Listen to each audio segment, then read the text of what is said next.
Very very welcome to all साथियों। Exam fighter number 1 पर आप सभी का हार्दिक स्वागत है।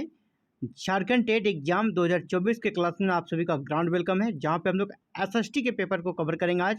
और एसएसटी में आपके जो मेजर सब्जेक्ट होते हैं ज्योग्राफी, हिस्ट्री, इकोनॉमिक्स, पॉलिटी, इन चारों को कवर करेंगे। बिल्कुल नए सिलेबस के अनुसार जिस प्रकार के प्रश्न आते हैं उसी प्रकार के प्रश्नों के साथ एमसीक्यू को सॉल्व करेंगे विथ कॉन्सेप्ट और डिटेल डिस्कशन।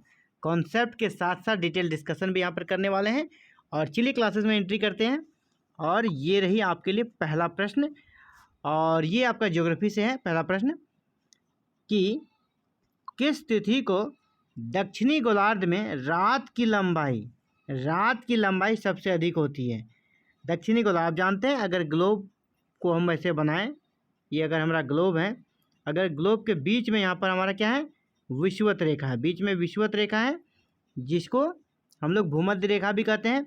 तो इसका ये वाला जो इलाका है ऊपर वाला, इसको बोलते हैं उत्तरी गोलार्ध, है ना, इसको बोलते हैं उत्तरी गोलार्ध। और ये वाला इलाका जो है, ये वाला इसके नीचे ये होता है दक्षिणी गोलार्ध, है ना, दक्षिणी गोलार्ध। तो पूछ रहा है कि दक्षिणी गोलार्ध यानी ये वाले इलाके में रात की लंबाई सबसे अधिक कब होती है। यानी रात की लंबाई अधिक होगी, मतलब दिन का सबसे कम होगा। ठीक है, तो वो कब होता है, 21 मार्च, 23 सितंबर, 21 जून या 23 दिसंबर को। तो वो होता है 21 जून को। 21 जून को जो दक्षिणी गोलार्ध में रात की लंबाई सबसे अधिक होती है, यानी दिन की लंबाई सबसे कम होती है, सबसे छोटा दिन होता है दक्षिणी गोलार्ध में। अगर इसको हम अगर उल्टा पूछा जाए, यहाँ पर उत्तरी गोलार्ध डाल दें, उत्तरी गोलार्ध अगर डाल दिया जाएगा तो आंसर पलट जाएगा। उत्तरी गोलार्ध में जो 21 जून का होता है दिन, वो सबसे ज़्यादा, जैसे यहाँ क्या रात की लंबाई सबसे अधिक, दिन सबसे कम, तो यहाँ पर दिन सबसे बड़ा होता है। उत्तरी गोलार्ध में 21 जून को दिन सबसे बड़ा होगा और रात सबसे छोटा होगा। अगर उत्तरी गोलार्ध की बात करें, है ना, उत्तरी गोलार्ध अगर यहाँ पर एक क्वेश्चन में उत्तरी गोलार्ध कर देंगे तब हम बात कर रहे हैं। आपसे अगर क्वेश्चन पूछेगा कि उत्तरी गोलार्ध में सबसे बड़ा दिन कब होता है, तो 21 जून को। उत्तरी गोलार्ध में सबसे छोटी रात कब होती है, तो 21 जून को। इसी को पलट दीजिए, दक्षिणी गोलार्ध में क्या हो जाएगा, आपका रात सबसे लंबा हो जाएगा और दिन सबसे छोटा हो जाएगा 21 जून को। और ऐसा क्यों होता है, क्योंकि आपको पता होगा यहाँ पर उत्तरी गोलार्ध में एक कर सकते हैं, यहाँ पर अक्षांश रेखा रहती है जिसको हम लोग कर्क रेखा कहते हैं। 23.5 डिग्री पर कर्क रेखा होती है, क्योंकि 21 जून को जो सूरज है ना, वो कर्क रेखा पर, इस रेखा पर लंबवत पड़ती है। तो कर्क रेखा उत्तर में है, इसलिए उत्तर में दिन बड़ा हो गया। और दक्षिण में, दक्षिण गोलार्ध की हम लोग बात करें ये वाले इलाके पे, यहाँ सूर्य की किरणें तिरछी पड़ती है, इसीलिए यहाँ पर दिन छोटा हो जाता है। ठीक है, अगर रात लंबी हो जाती है। ठीक है, चलिए अगले प्रश्न की ओर बढ़ते हैं। नेक्स्ट, ग्लोब पर दी गई किस रेखा को अंतर्राष्ट्रीय तिथि रेखा कहते हैं। ग्लोब पर खींची गई जितनी भी देशांतर रेखा है ना, उसमें देशांतर रेखा कैसे रहता है, पूरब आपका ये उत्तर से दक्षिण। ठीक है, तो ग्लोब पर खींची गई देशांतर रेखाओं में से किस देशांतर रेखा को अंतर्राष्ट्रीय तिथि रेखा कहते हैं। 0 डिग्री देशांतर, ये बीच वाले को, कर्क रेखा को, कर्क रेखा तो देशांतर रेखा है ही नहीं। 180 डिग्री पूर्वी देशांतर रेखा को, या फिर 180 डिग्री देशांतर रेखा को, इसमें किसी को डिनोट नहीं किया गया, यानी ऑप्शन तो ये हो ही नहीं सकता है, कर्क रेखा भी हो ही नहीं सकता है, ये दोनों में कोई होगा। तो देखिए 180 डिग्री पूर्वी देशांतर को अंतर्राष्ट्रीय तिथि रेखा माना गया है। 180 डिग्री पूर्वी देशांतर को अंतर्राष्ट्रीय तिथि रेखा माना गया है। और ये जो लाइन है ना, ये जो देशांतर है ग्लोब पर 180 डिग्री पूर्वी देशांतर, इसके अगर हम पूरब की ओर बढ़ेंगे, इधर बढ़ेंगे, और अगर इधर बढ़ेंगे, ठीक है, अगर हम पूरब की ओर बढ़ेंगे तो एक दिन क्या हो जाएगा, माइनस हो जाएगा। और अगर इसके पश्चिम बढ़ेंगे तो यहाँ पर एक दिन प्लस हो जाएगा। मान लीजिए यहाँ पर कोई व्यक्ति है, उस मंडे को है, MON, ये क्या है, मंडे। अगर वो पश्चिम को इधर आएगा तो यहाँ पर इसको क्या कर देंगे, ट्यूसडे, उसको समझना होगा ट्यूसडे शुरू हो गया, एक दिन जोड़ना पड़ेगा। अगर वो इधर आएगा तो उसको एक दिन माइनस, यानी यहाँ पर उसको क्या करना होगा, संडे करना होगा, यहाँ पर उसको संडे। तभी दुनिया में जो डेट वगैरह है ना, वो स्थिर रहता है, चेंज नहीं होता है। अंतर्राष्ट्रीय तिथि रेखा के हम अगर पश्चिम की ओर जाते हैं तो एक दिन बढ़ जाता है, अंतर्राष्ट्रीय तिथि रेखा के पूरब की ओर जाते हैं तो एक दिन घट जाता है। और अंतर्राष्ट्रीय तिथि रेखा किसे कहते हैं? 180 डिग्री पूर्वी देशांतर को। चलिए आगे बढ़ते हैं। अंग्रेज भारतीयों का रक्त चूस रहे हैं, यह विचार किससे संबंधित है? अंग्रेज भारतीयों का रक्त चूस रहे हैं, यह कथन किसका है? दादा भाई नौरोजी का, फिरोज शाह मेहता का, आरसी दत्त का, या फिर एम जी रनाडे का? तो यह है आपका रमेश चंद्र दत्त, आरसी दत्त का। इसकी एक पुस्तक है economic history of India, economic history of India, उसी में इसने ये बात कही है। इकोनॉमिक हिस्ट्री ऑफ इंडिया इनकी पुस्तक है, उसी में इन्होंने ये बात लिखी है कि अंग्रेज भारतीयों का रक्त चूस रहे हैं। इकोनॉमिक हिस्ट्री ऑफ इंडिया किनकी रचना है ये भी पूछा जाता है, तो आरसी दत्त का। इसी पुस्तक में इकोनॉमिक हिस्ट्री ऑफ इंडिया में इन्होंने ये वर्ड यूज किया है, अंग्रेज भारतीयों का रक्त चूस रहे हैं, आरसी दत्त ने। नेक्स्ट, बादशाह अकबर के पुत्र शाहजादा मुराद की मृत्यु हुई थी। अकबर का एक पुत्र हुआ करता था जो बहुत पॉपुलर नहीं रहा है अपने गलत व्यवहार के कारण। तो मुराद जिनका नाम था, उनकी मृत्यु कैसे हुई थी? बीमारी की वजह से, दुर्घटना की वजह से, अधिक मद्यपान की वजह से, या युद्ध में घायल होने की वजह से? तो अधिक मद्यपान की वजह से उनकी मृत्यु हुई थी। ज़्यादा शराब पीने के कारण शाहजादा मुराद की मृत्यु हो गई थी। सी नंबर आपका आंसर होगा। नेक्स्ट, निम्नलिखित में से किसने गांधी जी को महान आत्मा अथवा महात्मा कहना प्रारंभ किया? महान आत्मा अथवा महात्मा कहना गांधी जी को प्रारंभ किसने किया? RC. Majumdar, SG. Bose, RN. Tagore, या फिर डॉक्टर सैफुद्दीन किचलू?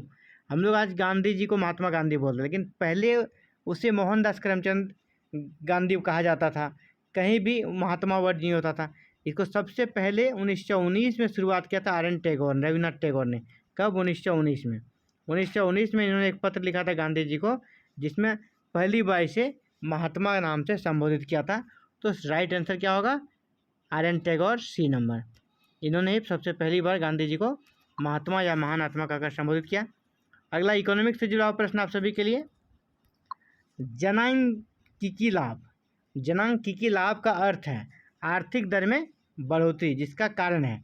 जनांकीय लाभ अगर है तो इसका मतलब आपका आर्थिक दर में बढ़ोतरी होगी। इसका कारण क्या है?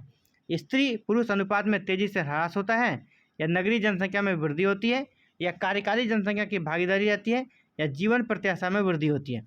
देखिए, जनांकीय लाभ यानी जनसंख्या का लाभ आपको तभी मिलेगा जब आपका कार्यकारी जनसंख्या अधिक रहेगी, यानी दूसरे पर निर्भर वाली जनसंख्या कम रहेगी, यानी वृद्ध और बच्चे आपकी आबादी में कम रहेंगे। जिस प्रकार अभी इंडिया को जनांकीय लाभ है, क्योंकि भारत में 65% आबादी जो है ना अभी 35 वर्ष से कम आयु की है, यानी कार्यकारी जनसंख्या ज़्यादा है। अभी चाइना इससे जूझ रहा है, चाइना में ज़्यादा वृद्धों की संख्या हो गई है, वहाँ कार्यकारी यानी यंग जनरेशन कम है।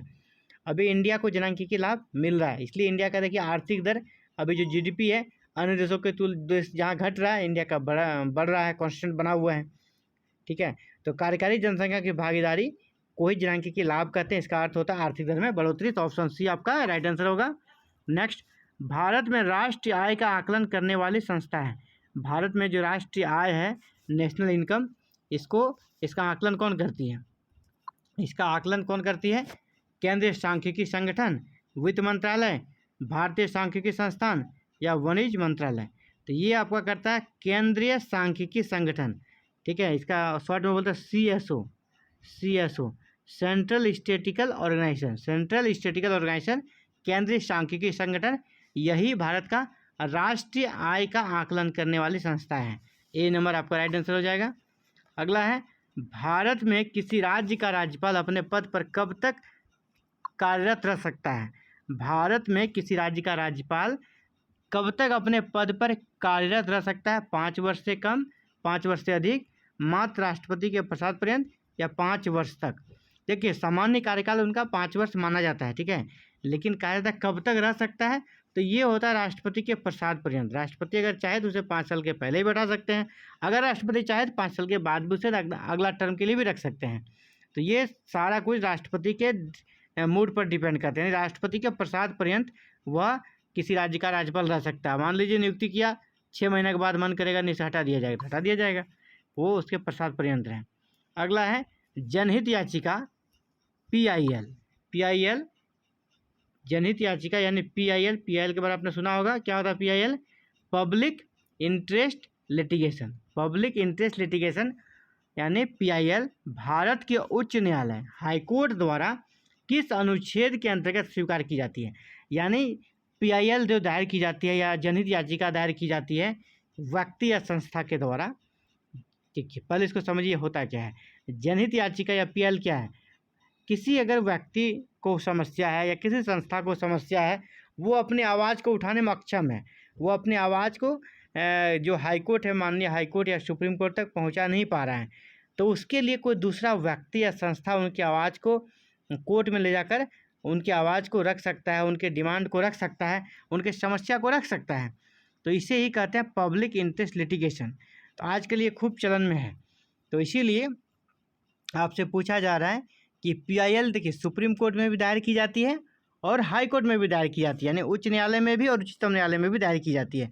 प्रश्न है कि उच्च न्यायालय में जो दायर की जाती है PIL जनहित याचिका, वो किस अनुच्छेद के तहत दायर की जाती है? 226, 227, 228 या 229?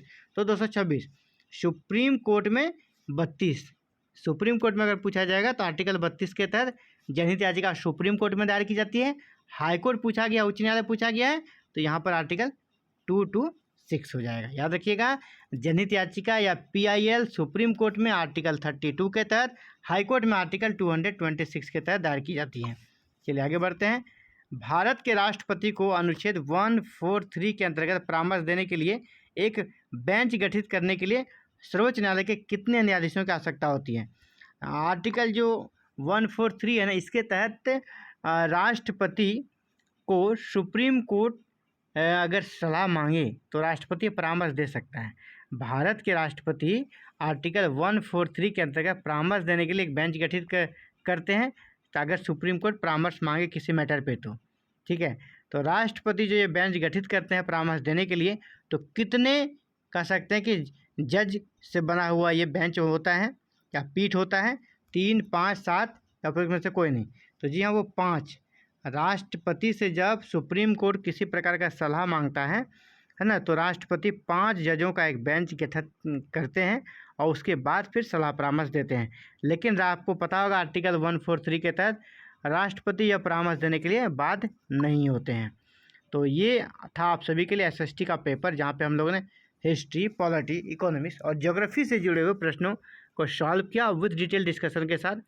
ऐसे एग्जाम फाइटर नंबर पर लगातार क्लासेस चलती रहेगी टिल एग्ज़ाम तक। और देखिए आपका अभी कैबिनेट होना है परसों, और देखिए कैबिनेट में क्या होता है। अगर आपका सिलेबस अप्रूव हो जाता है तो फिर आगे की काम कर सकते हैं, काफ़ी तेज़ी से आगे बढ़ पाएगी और आपका एग्ज़ाम्स जल्दी से जल्दी हो पाएगा। लेकिन एग्ज़ाम की पॉसिबिलिटी इस सरकार में तब उम्मीद बहुत ही कम है, लेकिन आपको तैयारी करते रहनी है।